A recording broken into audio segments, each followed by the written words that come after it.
Hey, good morning. Sorry for the delay. I had to test something out, make sure that my sound was working. I hope everybody is having a great day, and if you celebrated Easter, I hope that was fun. I know that sometimes those holidays can bring up a lot. Maybe that's not fun for you, but we don't have to celebrate. We can be centered in whatever we choose. Uh, and that's, everything's our choice. So if it was fun for you, great. If it wasn't, feel free to consider a different option. So I'm here talking about the era of the true creator. I've been discussing a new chapter each day. And The Era of the True Creator is a book that I just published. It's available on Amazon. And today I am talking about chapter 4. And chapter 4 is called The New Mind, Heart-Centered Living. So before I dive into this, I just want to take a moment and breathe. If you're watching this, if you want to just breathe with me.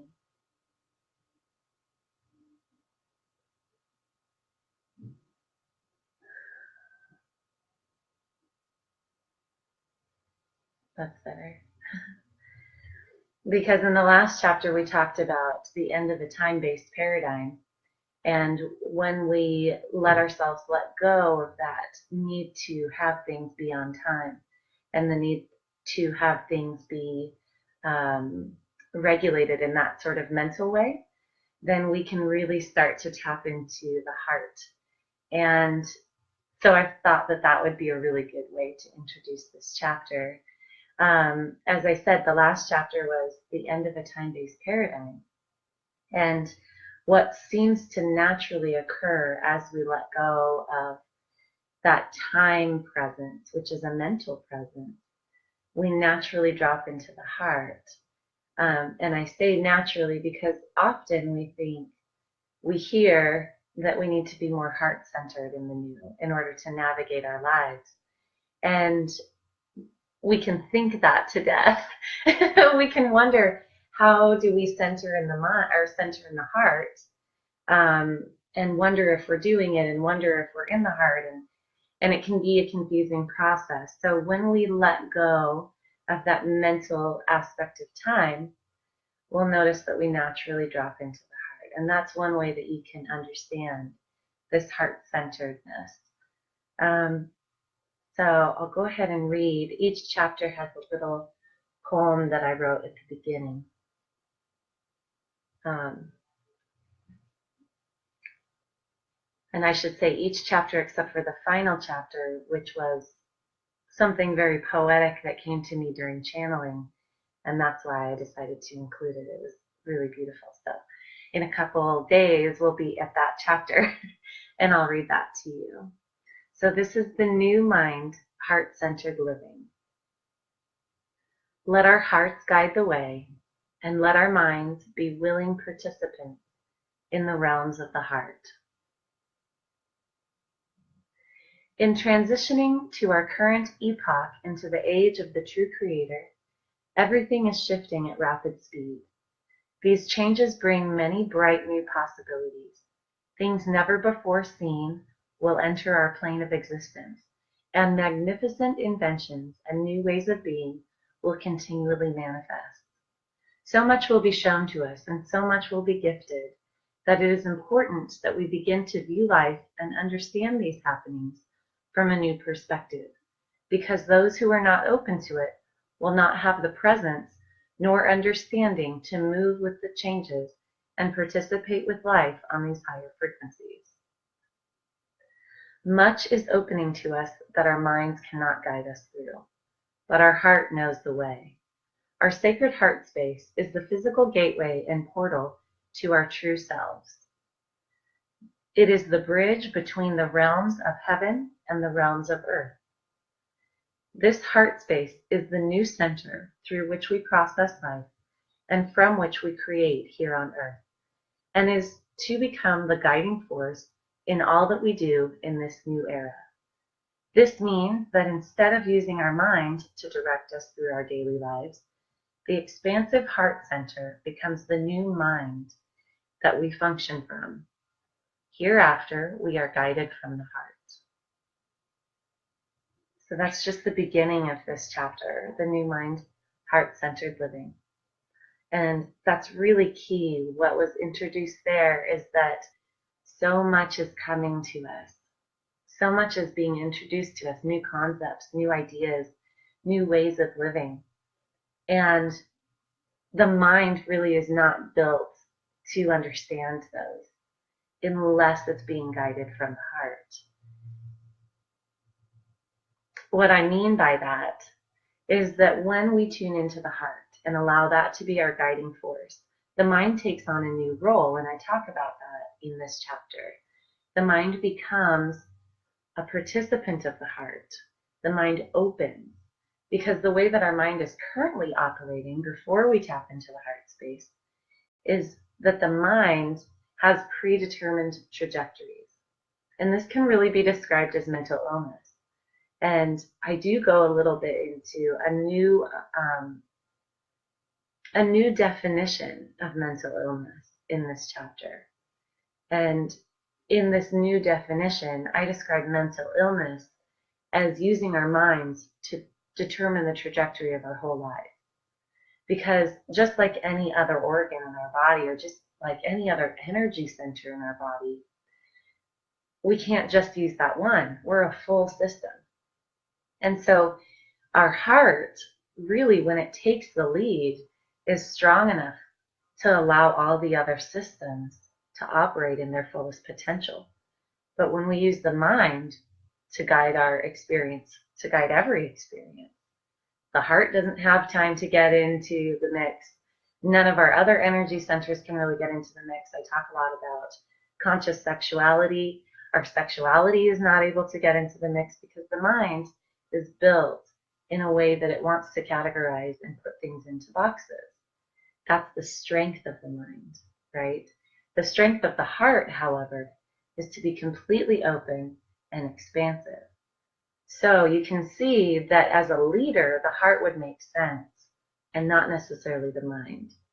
But if we can allow the heart to lead, the mind will fulfill its highest potential and will be able to use both.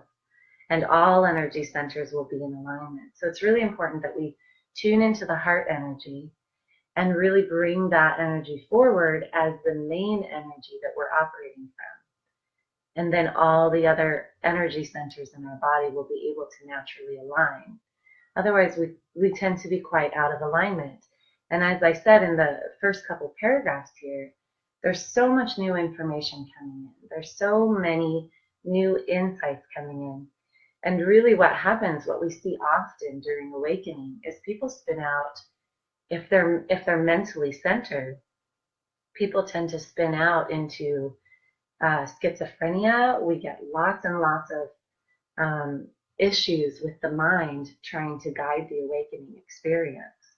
And if our lifestyle is that our mind is always guiding the experience, then as we go through an awakening, it can be really rough for ourselves and for everyone around us.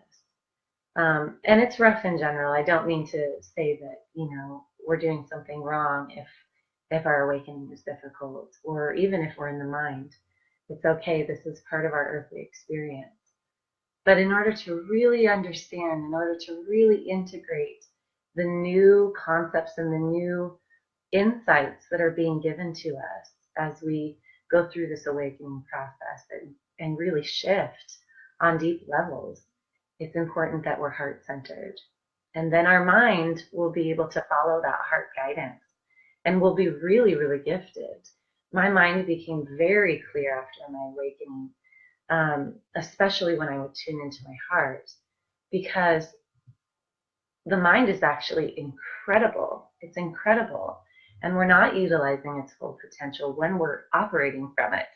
Isn't that a conundrum? When we're going into the heart space, our mind is so clear. It's so brilliant. And we're able to work through things very quickly. What was really interesting for me is that even math and general life skills, life operating skills, became much, much easier for me once I tuned into my heart space. So hopefully that's something that motivates you. It can be really tricky to let go of that mental aspect. It can be tricky to let go of the mind, but take my evidence and know that that's possible for you as well if you're having a hard time. And just tune into the heart. And how do we tune into the heart? Well, what we did at the beginning of this broadcast, we just kind of closed our eyes and breathe.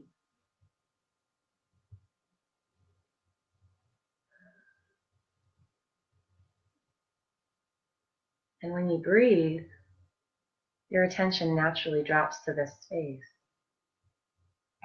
Now, another thing that I want to point out is that the heart space that I'm talking about is not the emotional heart that we tend to think of as humans. The heart space that I'm talking about is our connection to our divine truth and our connection to our divine higher self and our infinite soul purpose. When I tune into the heart center, the true heart center, it feels like a tiny diamond on my spine. And as I focus on it, it becomes incredibly brilliantly bright.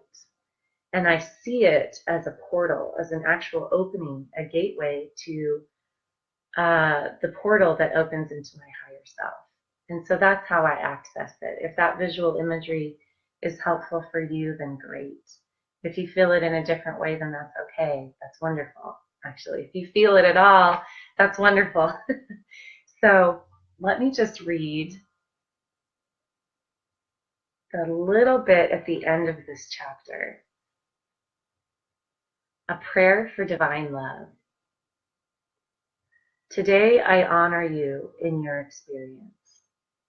I recognize that each of us is living our own divine path, that all experience is equal, and there is no greater or lesser experience. I need nothing from you, no change in action, nor love or respect from you in order to love you. Today I feel safe, knowing that I lose nothing from loving you. I have nothing to defend from you, because we truly are one. So in that poem, I do talk about love from the divine aspect. And our heart center is the center of love, because when we tap into our infinite nature, when we tap into our heart, which is our infinite nature, we recognize the unity consciousness. We recognize that we're all one. And in that recognition, we don't need any change from anyone in order to be completely loving with them. And this is divine love. This is the aspect of divine love that I am beginning to introduce in this chapter. Okay, the era of the true creator. I really would love for you to get this book. It has changed my life. And I'm not just, here promoting something. I really believe in the message that was given to me through this book. And I know that it can change other people's lives. So I put the link on how to purchase this book. And if you are unable to purchase it, just email me. I'll send you a copy. All right. Take care. Bye.